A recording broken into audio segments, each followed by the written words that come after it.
តោះឥឡូវជួបគ្នានៅការតម្លើងកម្មវិធី Creditor Emitter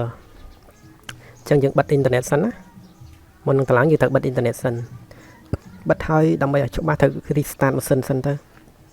ហើយតោះយើងចូលទៅកម្មវិធី Creditor ទៅកន្លែង download វិញដើម្បី extract ចេញមកក្រៅតោះនេះមើលផងតែខ្ញុំនិយាយ Creditor ដល់ទៅពេលមើលតាអាមុននេះអាមុខគេតាមបិទ real solution Creditor Emitter អញ្ចឹងយើង extract មកបើកវាមកហើយចុចពី extract to ដើម្បីទៅដាក់លើ desktop ហើយចុច OK ខ្វែងនេះចោល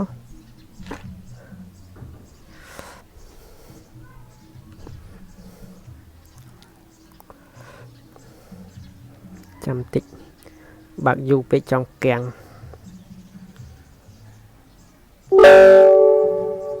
តោះខ្វែងចោលនេះ extract បានហើយតោះឥឡូវនេះយើងចូលបើកកម្មវិធីខ្លាចបងប្អូនអត់តន់ច្បាស់ឥឡូវចុចពាក្យ set up ម្ដងទៀត double click 2 ដង double click ហ្នឹងមានន័យថាចុច2ដងឲ្យញាប់ទៅហើយទៅយើងចុច yes នៅពេល load ចេញមកអញ្ចឹងកម្មវិធីនេះមុននឹងតម្លើងត្រូវបិទអ៊ីនធឺណិតដែរចាំបន្តិចនៅពេលដែល load ផ្ទាំងមកបែបនេះវា load ផ្ទាំងតូចមកឲ្យយើងចុច next មកចុច next ហើយទៅនេះអត់មាន next កើតទេដោយសារយើងអត់ទាន់ដៅពី accept នៅខាងលើនេះមើលម៉ៅរបស់ខ្ញុំចុចកន្លែងដៅណាដៅកន្លែងពី accept ហ្នឹងហើយទៅពាក្យ next នឹង load មកឲ្យយើងចុចហើយចុច next ទៅហើយទៅអានេះអត់មានកែសម្រួលទេណាចុច next តទៅមុខទៀតវាដាក់ឈ្មោះកុំព្យូទ័ររបស់យើង name កុំព្យូទ័ររបស់យើងទេចុច next ទៅហើយ next ទៀត next ទៀត next ទៀតរងចាំវានឹងដើរដល់នេះចប់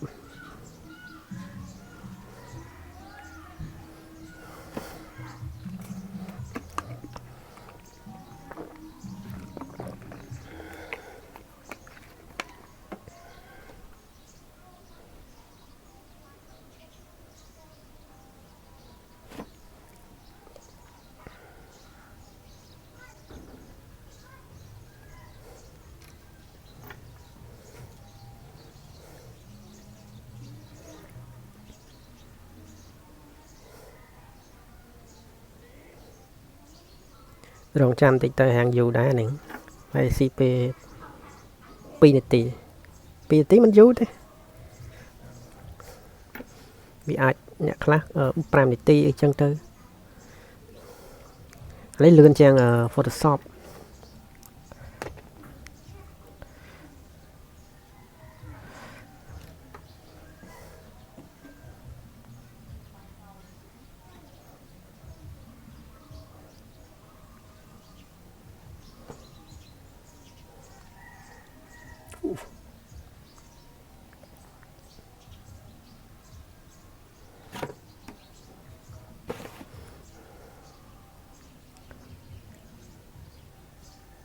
ឥឡូវវាហើយជ្រងចាំបន្តិចសិនណាវាដើរអានេះអស់សិននេះមានន័យថាវា install ហើយអញ្ចឹងយើងចុចពាក្យ finish មកហើយចុចពាក្យ yes វា load ចេញមកអានេះវា load ទៅ browser internet ដើម្បីយើង download ម្ដងទៀតហ្នឹង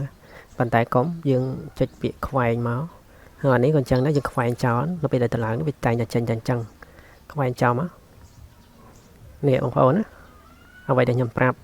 នៅពេលដែលចេញបែបនេះអត់មាន sign in sign អីបងប្អូនមួយចំនួននៅពេលដែលចេញបែបនេះគឺទៅយក email ឯណានៃ password ឯណាទៅ sign in sign មកចូលអាហ្នឹងអញ្ចឹងអ្វីដែលយើងត្រូវធ្វើនៅពេលដែលវាចេញបែបនេះអញ្ចឹងយើងចុចពាក្យ e យិតមកនេះអាខើមនេះទៅលើវាប៉ះលុតម្រាមដៃយើងចុច e យិតហើយនេះកុំទៅ register កុំទៅដាក់ email អីសោះអញ្ចឹងអានេះខ្ញុំប្រាប់ឲ្យច្បាស់ហ្មងបងប្អូនមួយចំនួនពីមុនមកគឺយកទៅដាក់ឯណានេះយក email ណានេះយកទៅដាក់អាវីដេអូបង្ហាញហើយហ្នឹងអញ្ចឹងខ្ញុំប្រាប់ច្បាស់ម្ដងទៀតគឺអត់មានចុចអីទេចុចតែពាក្យមួយម៉ាត់នេះបានហ្នឹងចុចមកពីយិតទៅ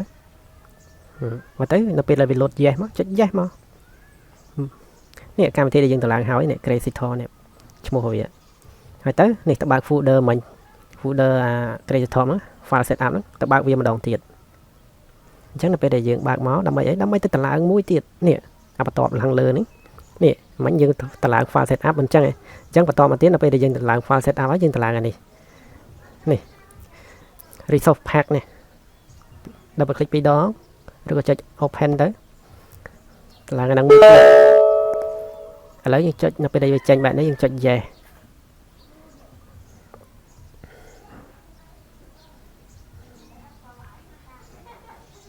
ហើយទៅនៅពេលដែលវាចេញបែបនេះយើងចុច next ហើយទៅនេះអានេះដូចមិញចឹងយកទឹកដៅកន្លែង I accept នឹងក្នុងទៀតដើម្បីយើងចុចពាក្យ next បាននេះ complete ណា complete ដៅកន្លែងនេះហ៎មិញយើងដៅកន្លែងនេះអត់មានពាក្យ next ទេអញ្ចឹងយើងចុចពាក្យ accept នេះដើម្បីដៅវាហើយចុច next ហើយរងចាំបន្តិចទៅដើម្បី install ហ្នឹងមួយទៀតគ្រប់លក្ខណៈរបស់វាអាហ្នឹងដូចជាដៃជើងដែរដូច Photoshop ដែរកាលណាយើងអត់តឡើងអាហ្នឹងទេគឺប្រើកម្មវិធីអត់កើតទេ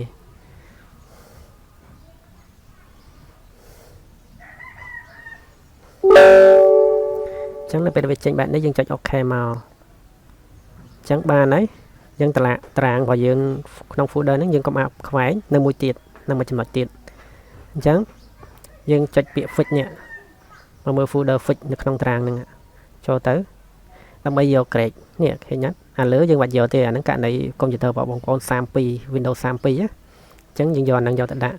តែជាទូទៅគឺខ្ញុំឲ្យប្រើ Windows 64មិនថាខ្ញុំឲ្យប្រើទេទីទូទៅកុំព្យូទ័រឥឡូវ 99% ឬសង្កត់ថា 99.99 គេលែងប្រើឲ្យ32គេប្រើតែ64ទេឥឡូវអញ្ចឹងយើងចូលទៅនេះចូលទៅ64ហ្នឹងទៅហើយយើង copy អាហ្នឹង copy យើងចុចវាទៅ click លើវាមិនចុចបើកទេណាបងប្អូនណារកពាក្យ copy នេះ option copy ហ្នឹងមកនេះអស់មកក្រោមគេឃើញពាក្យ copy ឲ្យម្ដងទៀតយកអត់ចេះ copy អាហ្នឹងអ្នកប្រើកុំព្យូទ័រកូនក្មេងក៏ចេះដែរមានបងប្អូនមួយគាត់ក៏អត់ចេះ copy ហ្នឹងប្រាប់មិនក៏គាត់អត់ចេះដែរតាមប៉ុន្តែអាហ្នឹងអ្នកប្រើកុំព្យូទ័រដឹងមកឥឡូវ copy grade ហ្នឹងមកខ្វែងចោលមកដូច Adapt Horizon ដែរមិញអញ្ចឹងនេះមកបើកកន្លែងនេះមក option វាបន្តិចមកយើងប៉ះលើវាទៅ option មកហើយនឹងពី open fill បើសិនជាអត់ឃើញ open fill ហ្នឹងទេ collection ហ្នឹងទេ location ហ្នឹងទេកន្លែង start នេះចុច option មកចុចកន្លែង mall វានឹង load open ហើយចុច open ដូចគ្នាឃើញអត់ក៏ប៉ុន្តែយើងយកនេះមកនេះហើយទៅបើកតារាងឲ្យធំហើយទៅយើងផាសកន្លែងឆ្លាស់មកណាកុំមកផាសកន្លែងនេះអីណា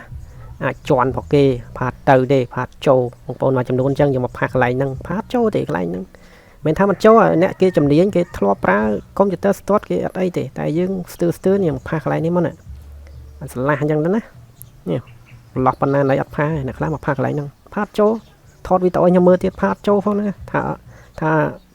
ផាសកើតលោកផាសកន្លែងហ្នឹងគេមានច្រើនចំណាប់ផាសចំអញ្ចឹងនេះផាសមិនទៅនេះមកចុចចែកម៉ៅ option នេះម៉ៅស្ដាំនេះ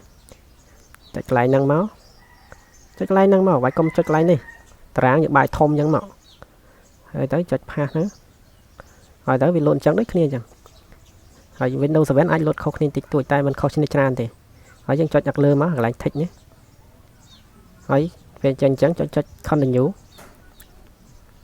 ហើយខ្វែងចោលមកហើយទៅយើងទៅបើកកាលណាដែលយើង copy grade អត់ចូលខ្ញុំបញ្ជាក់បើសិនជា copy grade អត់ចូលទេបើកមកចេញពាក្យ sign in ដូចយើងតឡើងបានម្ដងមិញហ្នឹងនឹងលោតពាក្យ sign in អញ្ចឹងបើសិនជាយើងផាសបានត្រឹមត្រូវ copy grade ផាសបានត្រឹមត្រូវចូលគឺបើកមកចេញអញ្ចឹងអញ្ចឹងនៅពេលដែលយើងបើកមកចេញអញ្ចឹងចុច no នេះចុច no save queue មកហើយចុច close មកទៀតមកនឹងបើកប្រើក្នុងមេរៀនគឺបរិញ្ញា